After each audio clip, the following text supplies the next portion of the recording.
Voglio riprendere oggi un argomento che è già a lungo stato discusso da molti ed è un argomento tanto controverso quanto però affascinante. Sto parlando della legge dello specchio, ovvero come gli altri riflettono il nostro mondo interiore. In molti la definiscono proprio legge dello specchio, poiché è esattamente chi siamo, ma con una percezione un po' distorta. E perché quindi accade questo? Innanzitutto dobbiamo comprendere cos'è lo specchio e come agisce quindi nella nostra realtà. Partiamo dal suo simbolismo. Lo specchio rappresenta da tempo immemore l'anima ed è per questo che la sua rottura indica una cattiva sorte, perché diviene la frattura dell'anima. Secondo alcune filosofie, lo specchio cattura proprio l'anima e alcune figure mitologiche sono prive di riflesso, poiché prive proprio di anima. È il caso, per esempio, dei vampiri o del diavolo. Un altro aspetto simbolico è la vanità, come riportano il mito di Narciso, ma anche lo specchio delle brame. Lo specchio inoltre rappresenta anche un portale di passaggio da un mondo all'altro, come ci indica la storia di Alice. Quindi, come possiamo comprendere, lo specchio ha un significato molto complesso, non ultimo l'aspetto di vedersi al contrario. Mi voglio fermare qui però con il simbolismo, poiché ne comprenderemo meglio il significato durante tutta la trattazione che adesso seguirà. Voglio fondere insieme anche alcuni aspetti sapienziali, ovvero la corrispondenza tra la filosofia dei specchi esseni, i 7 vizi capitali, le ferite emotive, le virtù cardinali e teologali e gli insegnamenti evangelici. Mi fermo qui poiché inserire poi altri aspetti prolungherebbe troppo l'argomento e quindi ovviamente iniziamo intanto con l'analisi di questi aspetti.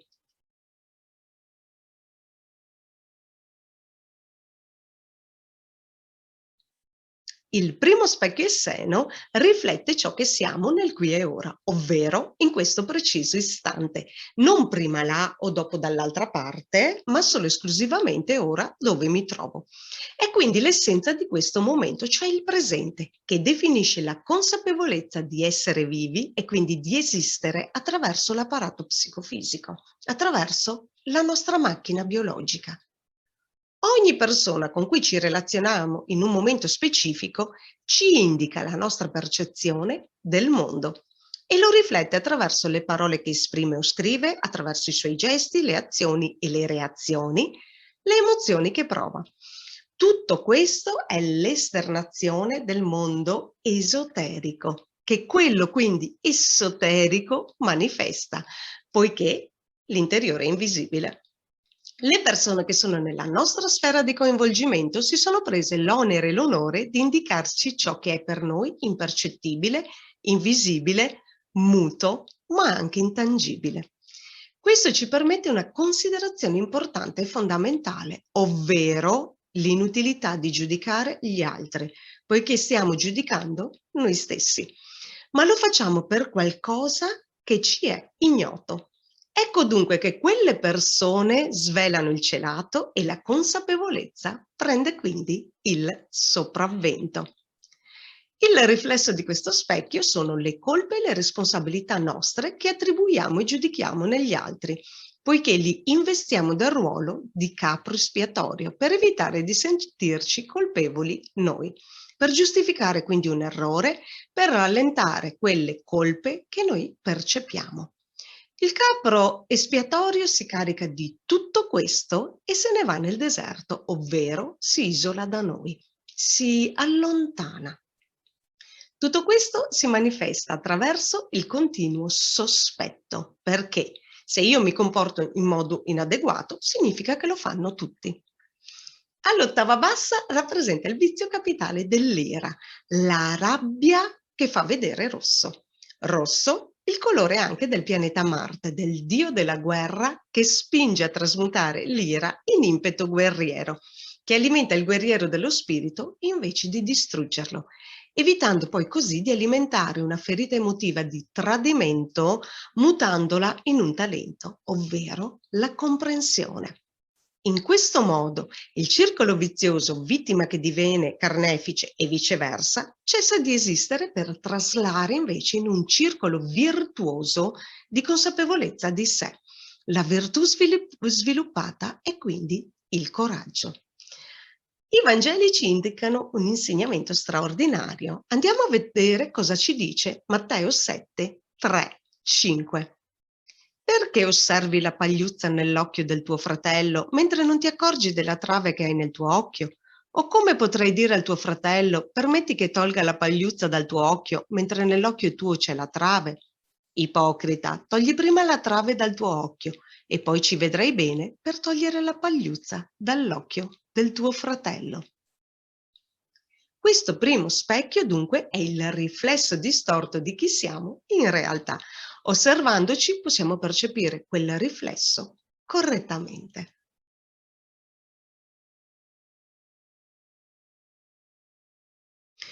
Passiamo ora al secondo specchio esseno. Il riflesso di questo specchio indica ciò che giudichiamo in questo preciso istante.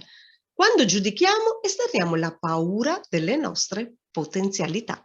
Vorremmo essere, ma non ci riusciamo. Così scarichiamo questa paura negli altri, quando basterebbe invece riconoscere il potere intrinseco. Ci inoltriamo nella consapevolezza di essere parte di un disegno divino perfetto, valorizzando quindi l'importanza delle altre persone per conoscerci veramente ed esprimerci per l'essenza che siamo. Quando scegliamo di lavorare per la comprensione, questo è il momento in cui inizia l'auto-osservazione, che sviluppa quindi l'indebolimento dell'emozione di paura per una trasmutazione in coraggio. Smettiamo di rifiutare il mondo esoterico accogliendo gli altri per accogliere noi stessi. Si crea perciò un testimone, una percezione degli eventi distaccata dalle emozioni e dal giudizio. Impariamo qui che esiste una sostanziale differenza tra osservare e giudicare. Nel primo caso generiamo il libero arbitrio, nel secondo una schiavitù dell'emozione che prende forma. Cristallizziamo ciò che detestiamo rifiutandolo esotericamente. All'ottava bassa rappresenta il vizio capitale dell'invidia, ovvero la tristezza e il dolore nel percepire la gioia altrui. Poniamo attenzione su ciò che hanno gli altri e su ciò che manca a noi, rifiutando ogni azione utile per ottenere invece che ciò che l'anima chiede per la realizzazione su questo piano esistenziale. È espressione di mancata fiducia, che spinge quindi ad abbassare gli altri per sentirsi parte del disegno divino. La lezione di vita è il radicamento per essere stabile e non confondere quindi l'essere con il fare, smettere di rifiutare il proprio ruolo nella vita reale e radicarsi al proprio potere, evitando di fuggire per mancanza di volontà e di inadeguatezza percepite. La virtù sviluppata è quindi la carità. Il Vangelo di Matteo ci indica un insegnamento utile al capitolo 7, versetti 1 e 2, ovvero non giudicate per non essere giudicati, perché col giudizio con cui giudicate sarete giudicati e con la misura con la quale misurerete sarete misurati.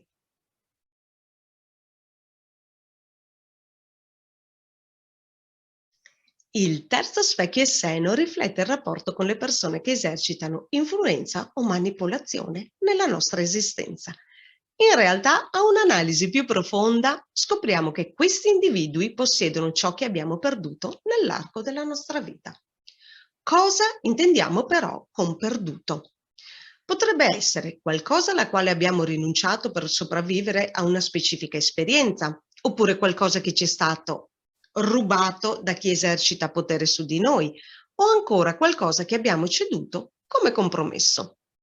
Di fondamentale importanza è svelare la nostra identità di quale opzione stiamo parlando e qual è l'oggetto in questione, ovvero chiedersi cosa possiede o cosa incarna quella persona che noi invece abbiamo perso, ceduto oppure ci hanno rubato.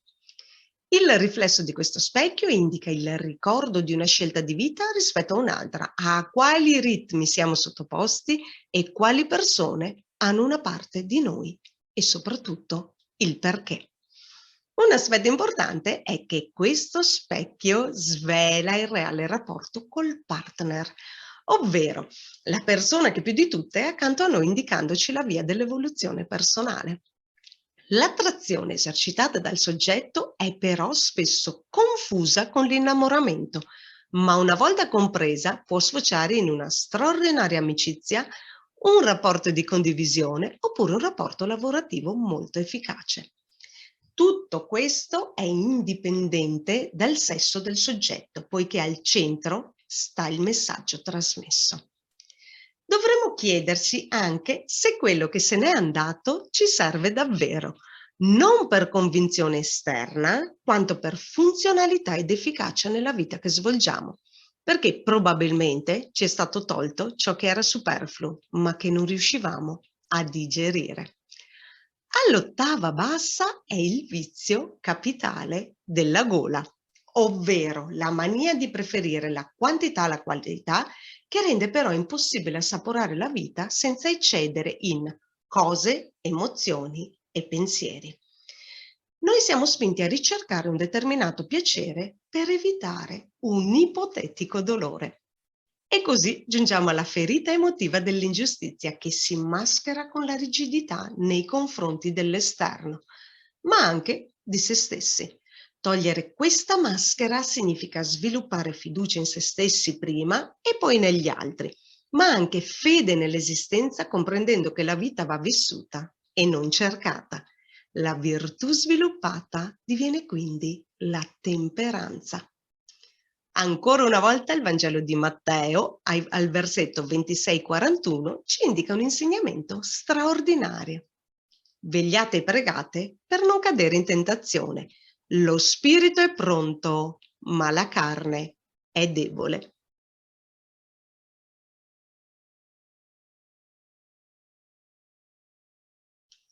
Il quarto specchio e seno riflette i comportamenti compulsivi che generano dipendenze, ovvero una serie di schemi ripetitivi talmente importanti e radicati da organizzare ogni aspetto dell'esistenza per accoglierli. Le dipendenze possono essere quelle più percepibili, ma anche le più sottili. Hanno un ruolo fondamentale, cioè indicarci ciò che stiamo evitando, non per paura, ma per considerarci inadeguati e più piccoli dell'ipotetico obiettivo, definito quindi da noi stessi irraggiungibile. Gli atteggiamenti compulsivi diventano così un rifugio dalla paura di comprendere quanto siamo potenti. Siamo spaventati da noi stessi e generiamo così legami che ci allontanano dalle persone che ci amano, poiché considerate una minaccia. La conseguenza di questi allontanamenti è l'annichilimento del sé, l'abbassamento del proprio valore di cui evitiamo l'accesso. Inoltre ci decentrano. Con un preventivo riconoscimento possiamo evitare di cadere nel baratro. Il riflesso ci indica quindi il collegamento con il vizio capitale dell'avarizia, che sviluppa ansia e impazienza, emozioni tra l'altro strettamente connesse alle dipendenze. La percezione è di vuoto interiore, colmato quindi con legami tossici, con esternazione di una ferita emotiva di umiliazione. Indossiamo quindi la maschera del masochista, ovvero un atteggiamento autolesionista in un continuo circolo vizioso di liberazione da una situazione per entrare in un'altra, e sempre di origine tossica. La virtù sviluppata diviene la prudenza. L'insegnamento del Vangelo di Matteo 10:10 è: l'operaio ha diritto al suo nutrimento.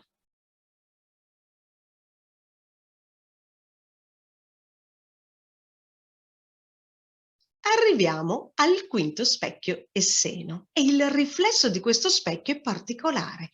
Indica la modalità di vita fino al momento presente, ovvero la scelta di una vita rispetto a un'altra. Riconduce alle origini, cioè al rapporto con i nostri genitori, rappresentanti però i principi maschile e femminile. Le azioni dei genitori indicano le nostre aspettative nei confronti dell'universo, le credenze, ma anche i condizionamenti. Il primo passo da fare è l'accettazione del loro ruolo, ovvero l'essere stati il mezzo per il nostro ingresso in questo mondo della materia. Questo è da considerare come unico loro scopo, che non significa annullare i sentimenti nei loro confronti, ma ringraziarli di questo immenso dono. Ed è così che l'anima evolve. Rappresenta anche la separazione dall'uno, la cosiddetta caduta nella materia, dove esiste una scala di importanza e di valore maggiore o minore per le persone, perdendo di vista poi la compassione. All'ottava bassa è il vizio capitale della superbia, dove la perdita di identità, di consapevolezza della realtà, spinge a considerarsi superiore abbassando gli altri. Ecco dunque manifestarsi la ferita emotiva della perdita dell'io, della perdita dell'identità, indossando quindi la maschera del depressivo. Ci si libera volendo conoscere la verità, ovvero esperendo individualmente senza credere principalmente a ciò che ci è stato detto, soprattutto in età infantile, dai genitori. La virtù sviluppata è la forza, intesa qui come potere personale. E ancora una volta il Vangelo di Matteo, versetti 5, 43, 45, ci dà un insegnamento. Avete inteso che fu detto: amerai il tuo prossimo e odierai il tuo nemico. Ma io vi dico: amate i vostri nemici e pregate per i vostri persecutori, perché siate figli del Padre Celeste, che fa sorgere il sole sopra i malvagi e sopra i buoni, e fa piovere sopra i giusti e sopra gli ingiusti.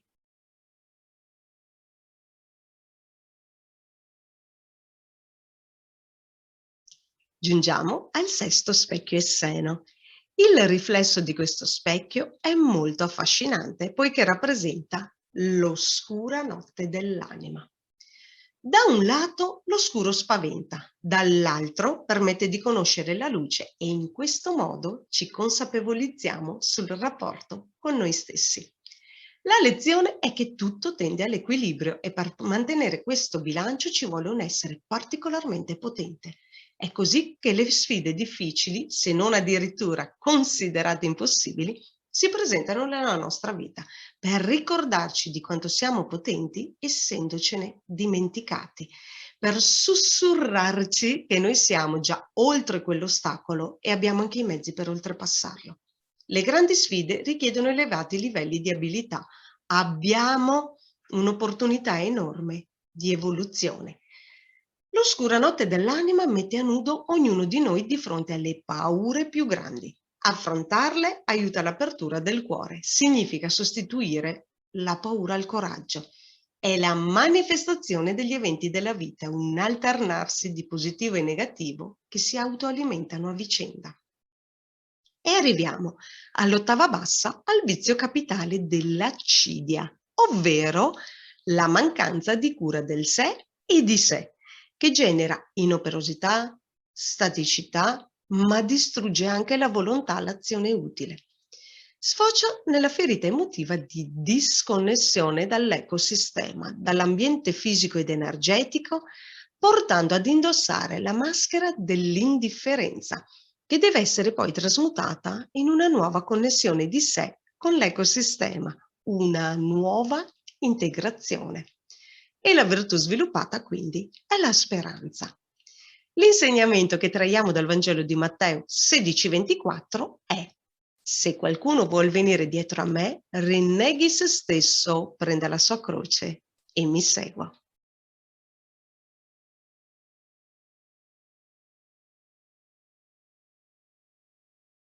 E giungiamo all'ultimo specchio, il settimo.